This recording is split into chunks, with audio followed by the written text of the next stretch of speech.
আপনাদের এগুলো দেখে আপনি কখনো ট্রেডিং শিখতে পারবেন না।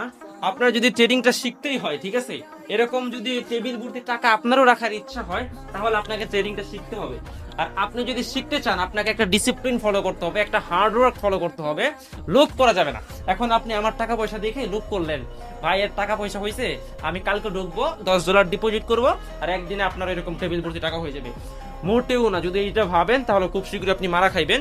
একদম বাংলা কথা, আপনি খুব শীঘ্রই মারা খাইবেন। আপনি যদি এরকম আর্নিং করতেই হয়, আপনাকে একটা ডিসিপ্লিনে 2 থেকে 3 বছর সময় দিয়ে ট্রেডিংটা শিখতে হবে, ঠিক আছে। আমরা কিন্তু ভাই একদিনে এখানে আসি নাই। তো ট্রেডিং এ যদি শিখে আপনি যদি এরকম টেবিল ভর্তি ইনকাম করতে চান, ধরতে গেলে তো আমার এগুলো কিছুই না। ধরতে গেলে আমার এখানে কিছুই না। এখানে দেখেন আমার 100 টাকার 100 টাকার বান্ডিল পর্যন্ত আছে, 10টার মতো। তো ওভারঅল এখানে 12 লাখ টাকার মতো, ঠিক আছে। এটা জাস্ট আমার লাস্ট 1 মাসের আর্নিং। ধরতে গেলে ট্রেডিং এর অনুযায়ী এটা কোনো আর্নিংই না, মানুষ এর থেকেও বেশি করে। তো আপনি যদি আপনার ম্যানেজমেন্টে আর্নিং